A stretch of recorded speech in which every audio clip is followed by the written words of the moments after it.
Do you want to make weavings like this? Or this? Or this? Stay tuned.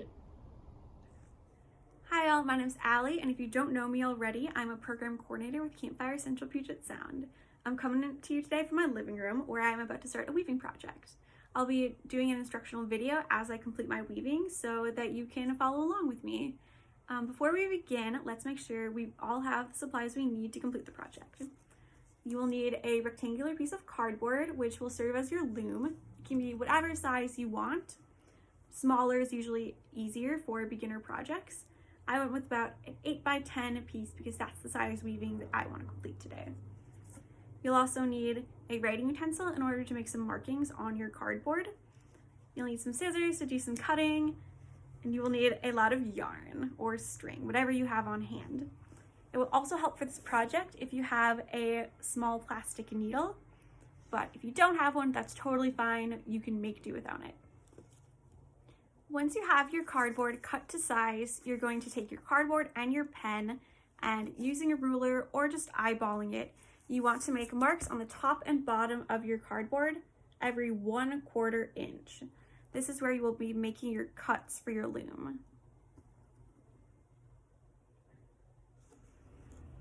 Once you've made all your markings on the top and the bottom of your cardboard, it's time to cut.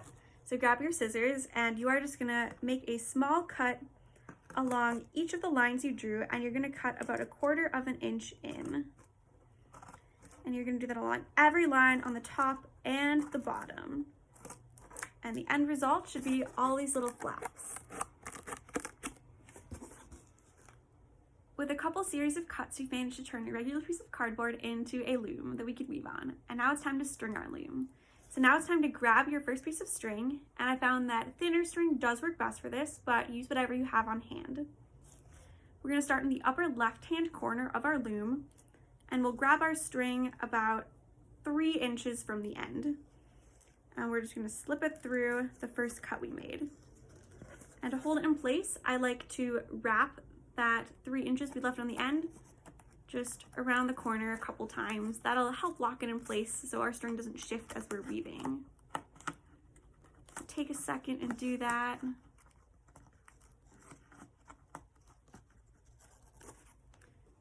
And then with the string we still have on our spool, we're gonna go down to the first cut we made on the bottom, go behind it, and come up through the second cut that we made. Then we're gonna bring it back up to the second cut we made on the top, go behind the next flap, and come through the third cut we made. We'll go back down to the bottom through that third cut we made down there, go behind the flap, and come up through the third cut. So you can see we're just creating these series of parallel lines with our string. And we're gonna continue doing that until we reach the other end of our loom.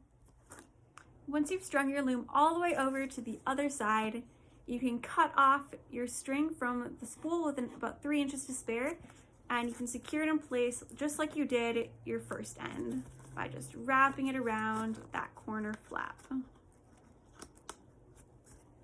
And now you've totally strung your loom, and it's time to begin weaving.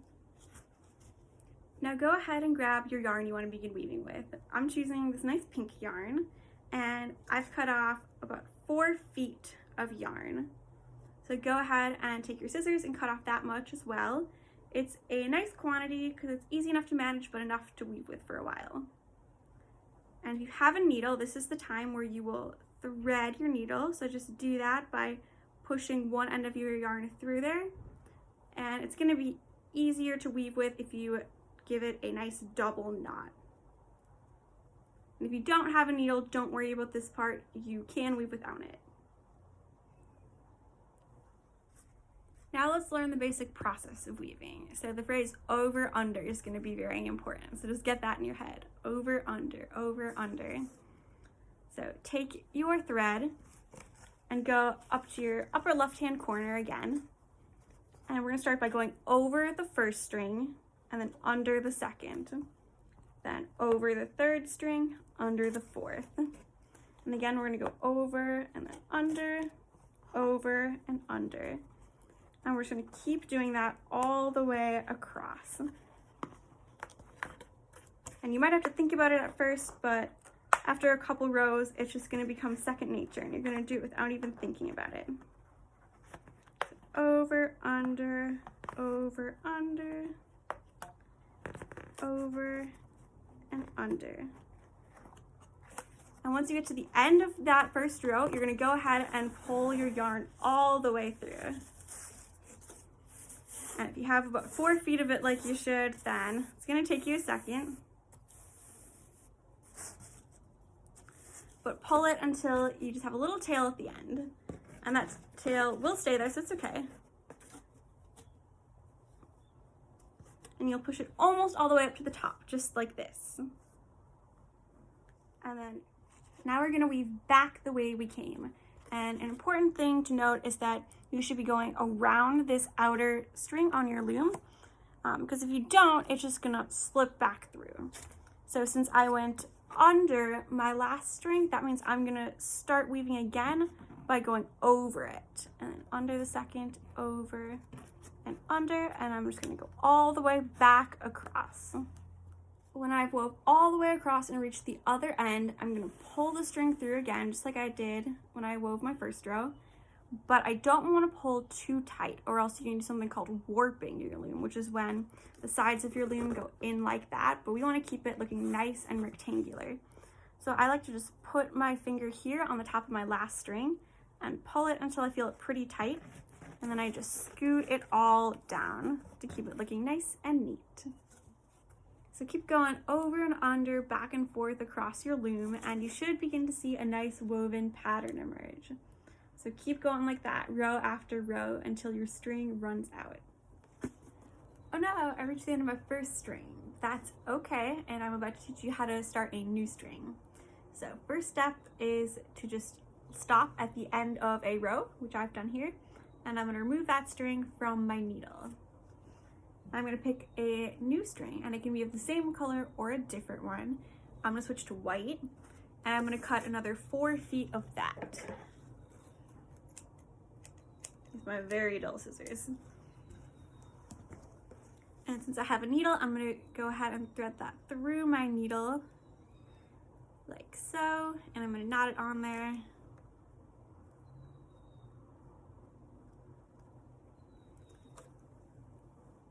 Okay.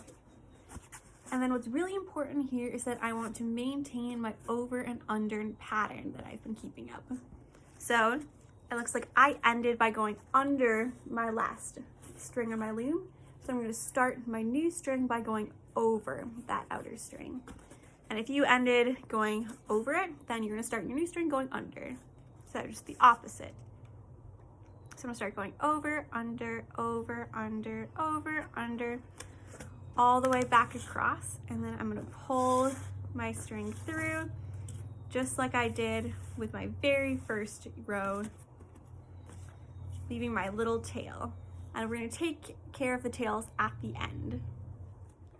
So now you have all the skills you need to complete the rest of your weaving, and you can break up your weaving and do it in a couple chunks of time. And you can mix it up, you can do different colors of string, different patterns, you can throw some tassels in there or some different shapes. Play around with it and experiment with some new techniques. And then I'll check back in when you've reached the bottom.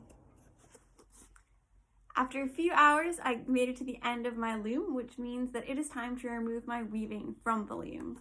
And I'm going to begin by unsecuring my 2 loose loom strings that I wrapped around the outer flaps.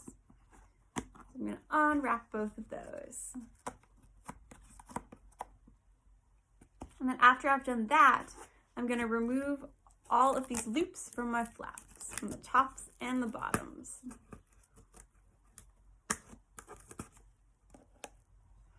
As you can see, I've unsecured one end, and now it's time to do the other end. And that end should come even easier off. So this next step is optional, but I enjoy hanging my weavings on the wall, and I do that by first running a stick through the top loops of my weaving, and then securing a string to either side of those sticks by which I can hang it on the wall. So I just begin by taking a nice stick, and I painted it blue just for another fun color. And then I just weave it through the top loops. I just slide it on through like so. And I go all the way across. So I slid my stick through all of my top loops, and then I cut off 2 pieces of string a little over a foot long each. First tied them around my stick and then tied them together at the top. And now my weaving is ready to hang, but to make it look a little neater, I'm gonna wanna tuck in all of these loose ends we still have. To take care of your loose ends, you wanna turn your weaving to the side where you can see your end sticking out. And then if you have a needle, you can thread that end through the needle like I've done, but if not, just use your fingers, that'll work well too. And then you wanna turn the weaving to its back, and you wanna just slip your loose thread through one of your woven threads, like so, and pull it through, and now it's locked in place. When you've secured all your loose ends behind your woven threads, you can cut off some of the longer tails so that they're shorter. So snip, snip. Now your weaving should be looking a lot more neat and tidy, and our last step is just to secure our loose loom strings, which you should have 2 of. And we're gonna do that by just tying our loose loom string to the loom loop that is next to it. So I'm just gonna make some simple knots just to secure it in place. So you can see I just knotted my loose loom string to a looped loom string, and then I've done the same thing I did with the loose ends on the side, where I just threaded it through some woven threads on the back. So now it's locked in place, and my weaving is ready to hang. Thank you so much for following along with this beginner's weaving tutorial, and I hope you enjoyed the process and made a creation you're very proud of and is hanging somewhere cool in your house right now. And I encourage you to continue experimenting and try out some new techniques. You can add some fringe or tassels. You can do different shapes. Like I like to use triangles a lot. That's a pretty easy shape to get down. And I think I might even try stitching some flower designs on top of my weaving. So go crazy and make it your own. Thank you and have a great day.